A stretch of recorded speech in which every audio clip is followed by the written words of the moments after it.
गाने का तो है मेरे पास ऑप्शन, हम गा सकेला कि बर्बादी होई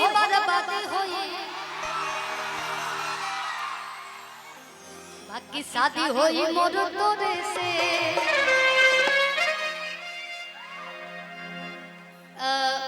बहुत बहुत आप सबको धन्यवाद इतना सारा प्यार देने के लिए। वाह वाह। लेकिन हम कहीं प्रेम से बोली बंगला मुखी मैया की। ये माई के आशीर्वाद मिलली गाना खाते। बोले बोले पिताम्बरा बेबी की क्या बात है। लेकिन सावन अब ज्यादा दिन नहीं के बचल, हम जाना उससे मतलब नहीं के। अरे चंदन सन मेरे को भगा देंगे मंच पर से। जब तक मुझे आदेश नहीं मिलेगा है ना ऑप्शन कि बर्बादी होता शादी करा दिए भोला जी। होने से हट जालो ना तो भोला जी के सांप निकल जाई। हट जालो होने से। आने वाले हैं क्या अभी झांकी? नहीं झांकी आने वाला है, आप लोग साइड हो जाए थोड़ा। झांकी आने वाला है लेकिन ओकरा से पहले गौरी गाना। अरे भाई मैं गाऊंगी, प्रॉमिस में गाऊंगी प्लीज। कि करेले सोमारी बचपन से 2 मिनट। अरे मांगिले मनोती अपन मन से कि रुपया वाला मोटा होना नहीं, अरे पार्टी चाहिए। प्रेम से बोली शंकर भगवान की। शंभो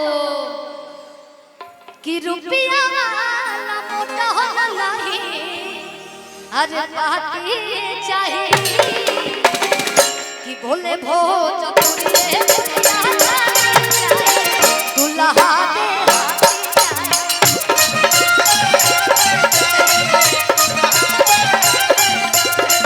और दम जिए हो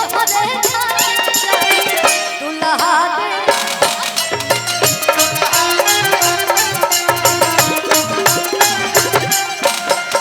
तुम्हारी बचपने कि रुपया वाला मोटा हो नहीं, अरे पार्टी चाहिए।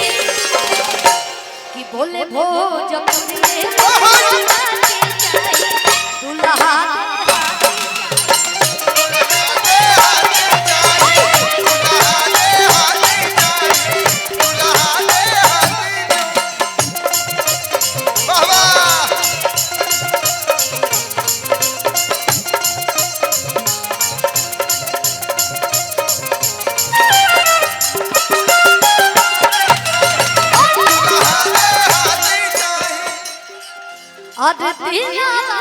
हमारा बाबा कि बुझे सबरो बतिया।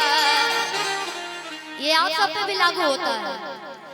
आप भी कभी अगर चाहते हैं कि आप जिनका शादी नहीं हुआ है कि हमरा केसन में रारू मिले कि जोन जान मान कर रहे हे भगवान।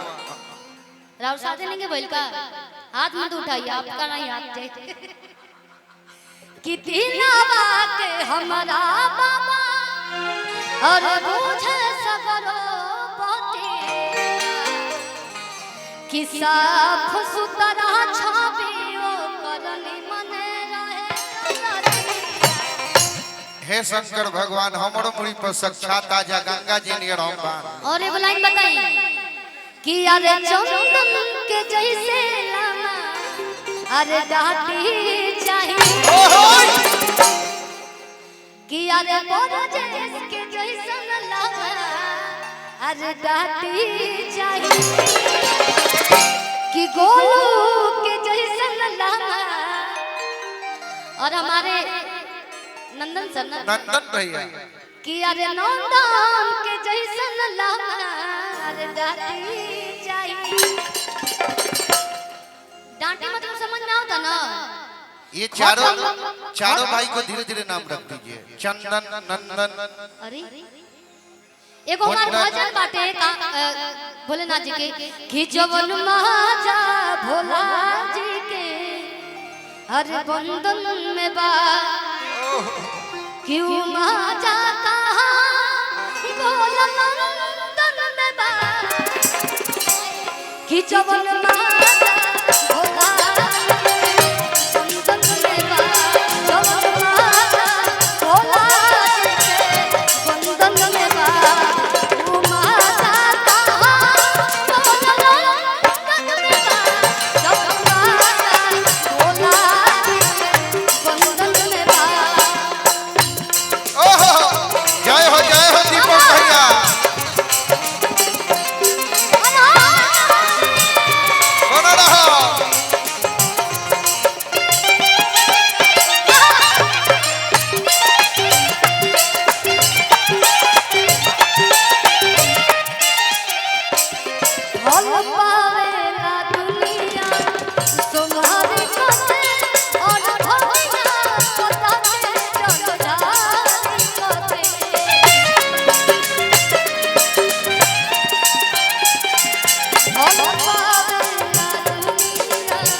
डारे, चाहे गांव के शिवाला पे जल डारे और अपन भविष्य के कल्याण खातिर आशीर्वाद पाई।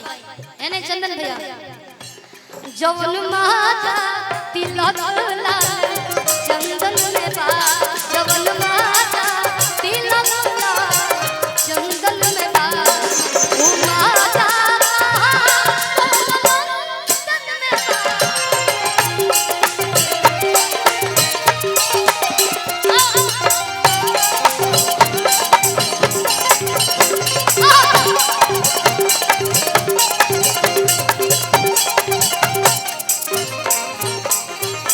क्या बात है।